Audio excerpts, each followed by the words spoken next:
เหมียวมีพัสดุมาส่งแล้วพัสดุมาส่ง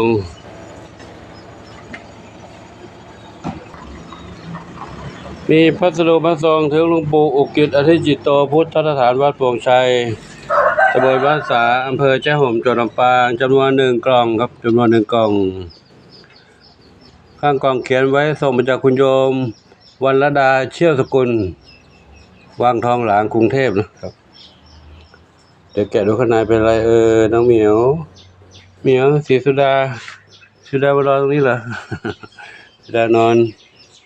พักผ่อนกลางวันนะลูกเหรอแกะกล่องออกมาแล้วคุณโยมเขียนโน้ตไว้นี่ว่า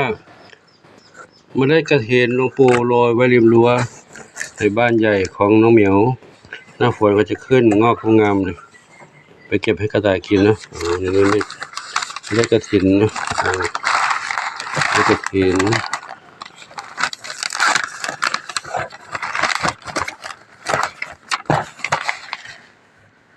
ข้างในก็เป็นอาหารน้องเหมียว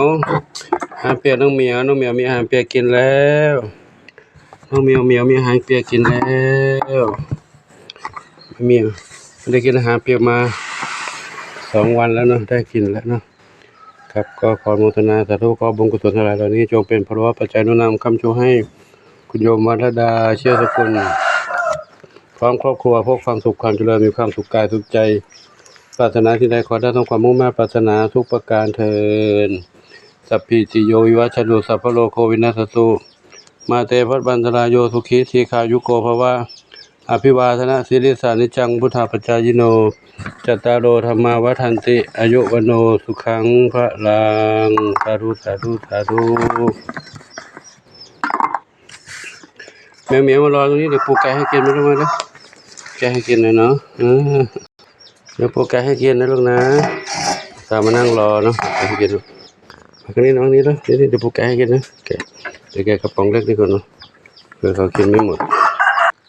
กินกันใหญ่เลยกินกันใหญ่ตามเหมียวนั่งอยู่ในบ้านใหญ่นู้นเนาะอยู่ในบ้านใหญ่นู้นหลับกันหมดเดี๋ยวว่าจะเย็นจะให้เขากินนะก็เดี๋ยวคุกกับข้าวสุกด้วยก็ได้เพื่อจะได้ไม่เปลืองอาหารกระป๋องเนาะกินเร็วๆลูกกินกระป๋องกินเร็วๆลูกแกะกระป๋องแรกให้เขากินก่อนจับกินกันใหญ่เลยเดี๋ยวกระป๋องใหญ่ชุดนี้ไว้ค่อยแกะให้เหมียวชุดกลุ่มใหญ่ๆในบ้านกินเนาะเดี๋ยวเราตอนเย็นก่อนสัก4-5 โมงเย็นกับขออนุโมทนาสาธุ